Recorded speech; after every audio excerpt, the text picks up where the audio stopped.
Nossa história.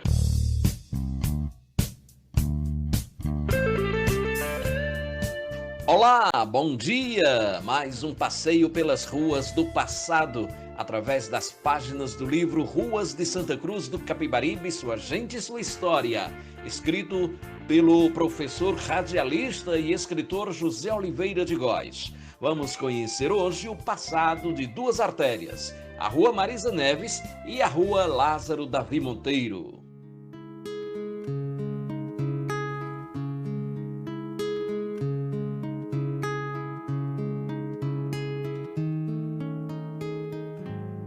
Se essa rua Tem mais ou menos meio século a Rua Marisa Neves.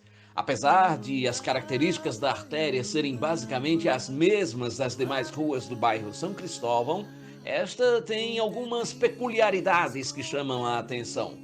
Esta rua foi formada a partir da chegada de habitantes dos sítios Mateus Vieira, Olho d'Água do Pulcro, de cidades do sertão do estado, cidades circunvizinhas, além de moradores do centro de Santa Cruz. No início da rua, como em todas as ruas daquele tempo, havia uma mercearia, que depois virou um laboratório de análises clínicas. O centro da artéria é cruzado por um riacho. Por conta disso, foram construídas galerias sob as casas para evitar os constantes alagamentos em tempos de chuva muita. Quando chovia, antes dos melhoramentos de escoamento e calçamento, as pessoas simplesmente ficavam isoladas. O servidor público José Teotônio Sobrinho, o cantor de forró José Everaldo dos Santos, o Everaldo Matricó e tantos outros residentes na Rua Marisa Neves fazem questão de falar sobre a tranquilidade e a excelente vizinhança da artéria. Também o escritório de contabilidade do Dr. Narciso ocupou um espaço nessa rua, assim como a mercearia de Seu Fulô, onde os moradores mais antigos, como o Lourival Pedro da Silva, o Lourinho do Cenecista, o meu amigo CB, reuniam-se todo final de semana para uma boa farra regada à base de cajuína e pão doce. A propósito, Seu Fulô veio da Rua do Alto. Era filho de Dona Júlia de Petronila e de Alfredo Clemente. Na parte final da Rua Marisa Neves, uma loja de móveis e eletrônicos e, claro, como não poderia deixar de ser, um gostoso barzinho com música ao vivo, ponto de encontro dos amigos.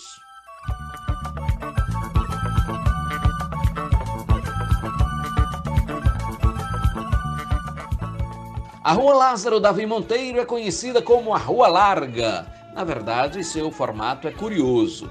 Ela começa estreita, vai se alargando e no final volta a estreitar-se. Teve seu início lá pela década de 1980, com a chegada de gente humilde, ocupando as casas simples e conjugadas. Parede meia, como se dizia antigamente. Era a última rua da cidade, o final de Santa Cruz do Capibaribe. No início havia a venda de Seu Geraldo. Depois, no prédio, passou a funcionar uma loja de tecidos. Com a expansão imobiliária, a Rua Lázaro Davi Monteiro ganhou construções que foram modificando seu formato original. Pela sua largura, durante algum tempo, a rua recebia parques de diversões, tal qual a Rua do Alto, antes da construção do famigerado terminal rodoviário. Curioso é que a Rua Larga é utilizada pelos políticos para calcular a quantidade de público presente nos comícios. Por outro lado, a churrascaria de Zé de Bento puxava a movimentação do começo da noite. E na esquina funcionava o Ferro Velho de Dorinho, ocupado depois por um açougue de porte médio.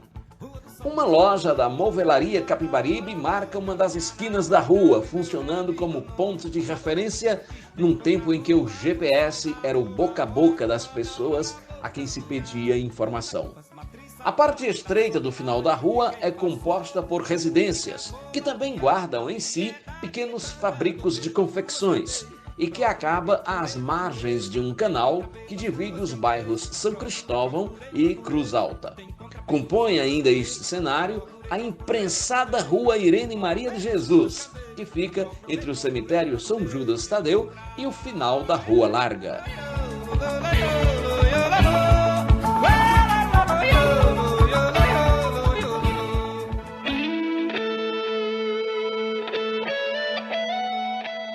Nossa História, uma produção e apresentação de Edson Tavares para a 88.9 Rádio Interativa.